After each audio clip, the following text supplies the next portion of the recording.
लोग यही समझते हैं कि जो अच्छे अच्छे को पकड़ ले और बुरे बुरे को छोड़ दे वही धार्मिक है, वही साधु है, वही संत है। नहीं, असली धार्मिक व्यक्ति वो है जो इस सत्य को जानता है। एक को पकड़ने से दूसरा स्वतः पकड़ लिया जाता है। सुख को तुम पकड़ने की कोशिश करोगे और दुख से भागने की कोशिश करोगे, जो कि तुम लोग हमेशा करते ही हो। सुख को पकड़ने की कोशिश करते हो, दुख को छोड़ने की, दुख से भागने की कोशिश करते हो, लेकिन आज तक कोई सफल हो पाया है? कोई भी नहीं सफल हो पाया है। तब भी इतने नासमझ हो, लाखों करोड़ों साल से इस पृथ्वी पर मनुष्यता है, लेकिन और सब लोग यही कर रहे हैं, आज तक कोई सफल हो पाया, लेकिन फिर भी तुम वही किए जाते हो। कहते हैं इस पृथ्वी पर मनुष्य एकमात्र गधा है जो उसी गड्ढे में बार बार गिरता है। वो गधा इसलिए है कि वो कभी भी अपने अनुभव से सीख नहीं लेता है। गधा किसको कहते हैं? जो अपने अनुभव से सीख ना ले। और अगर तुम अपने अनुभव से सीख नहीं लेते हो तो निश्चित रूप से तुम वही हो। तो आज पक्का तय कर लो, अगर हम सुख को पकड़ने की कोशिश करेंगे और दुख से भागते रहने की कोशिश करते रहेंगे, आज तक कोई सफल नहीं हो पाया, मैं भी सफल नहीं हो पाऊंगा। इसलिए अब हमें नए विकल्प को चुनना है। नया रास्ता क्या है? इस पृथ्वी के सभी संबुद्ध पुरुषों ने, महावीर, बुद्ध, कृष्ण, क्राइस्ट, मोहम्मद ने इसका रास्ता तुम्हें बताया और उस रास्ते को फॉलो किया उन्होंने, जिसके कारण उन्हें बुद्धत्व की संपदा मिले। तुम भी उसी रास्ते की समझ पैदा कर लो। मैं कहता हूँ धर्म समझ की क्रांति है। पूजा पाठ करना, गिड़गिड़ाना मूर्ति के सामने, मंदिर मस्जिद गुरुद्वारों के चक्कर काटना, ये धर्म नहीं है। ये तो धर्म का धोखा है। सिर्फ समझ सबसे अनिवार्य आयाम है आपकी जिंदगी का।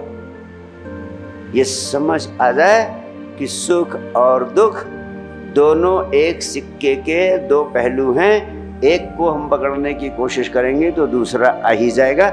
इसलिए हम दोनों के प्रति क्या करेंगे? दोनों के प्रति साक्षी भाव। यानी जब सुख आए तो फूल के कुप्पा नहीं हो जाना चाहिए कि मैं सुखी हो गया हूँ, मैं आनंदित हूँ, अब मैं दुखी हो रही। जब सुख आ जाता है और तुम फूल के कुप्पा हो जाते हो, तब भी तुम्हें एक चीज का भय पकड़े रहता है कि कहीं सुख चला ना जाए। मनचाही लड़की मिल तो गई है, लेकिन कहीं किसी दूसरे के प्रेम में न पड़ जाए, तब इस बात का भय सताता रहता है। उसको कहीं घर से बाहर नहीं जाने दोगे। किसी से बात कर रही है तो भी डरे रहोगे, रोज उसका फोन चेक करोगे कि और कहीं तो बात नहीं कर ली, और अगर कुछ जरा सा संदेह हो गया तो उसका जीवन ही नरक कर दोगे। यानी जब सुख आता है तब भी तुम्हें भय पकड़े रहता है, उस भय के कारण कि ये सुख कहीं चला न जाए, और उस भय के कारण दुख भी तुम्हें पकड़े रहता है। तो सुख और दुख, तुम कभी दुख से मुक्त ही नहीं हो पाते हो। जब सुख आए तो उसके प्रति साक्षी भाव रखो, उसके साथ एक न हो जाओ।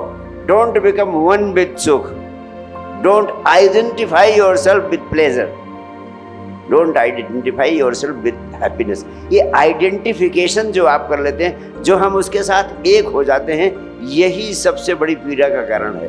हम शरीर के साथ आइडेंटिफाई कर लेते हैं कि मैं शरीर हूँ, मैं अपने विचारों के साथ आइडेंटिफाई कर लेता हूँ कि ये विचार मेरे हैं, जबकि तुम जो हो ये शरीर तुम नहीं हो, ये विचार भी तुम्हारे नहीं है, तुम तो एक चेतना हो। इस शरीर तो गाड़ी है, इस गाड़ी के भीतर एक चेतना सूक्ष्म प्रकाश रूप में इस शरीर में है, वही आप हो। तो जो कुछ इस शरीर के साथ हो रहा है, इस शरीर को भूख लग रही है, तुम्हें भूख नहीं लग रही है, ध्यान रखो।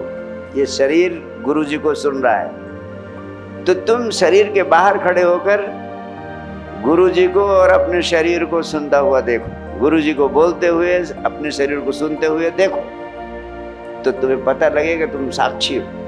ऐसे जब तुम्हारी जिंदगी में सुख आए तुम्हारी लॉटरी निकल जाए या तुम्हें नया मकान मिल जाए तो देखो ये मकान मिल गया है और ये शरीर खुश हो रहा है। मकान मिल गया है, खुशी के रूप में मकान आया और तुम्हारा शरीर आनंदित हो रहा है। तुम दोनों को, मकान को भी और शरीर को भी साक्षी भाव से देखो, तटस्थ होकर देखो। तुम न मकान हो, तुम न खुश होने वाला शरीर हो, तुम सूक्ष्म प्रकाश हो, तुम शुद्ध चेतना हो, तुम शुद्ध आत्मा हो जो निराकार, तुम वही हो।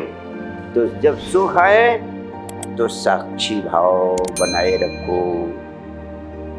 तुम उनसे अलग खड़े होके सुखों को देखो। ऐसे जब दुख आ जाए तो दुखों के आने पर भी साक्षी भाव बनाए रखो।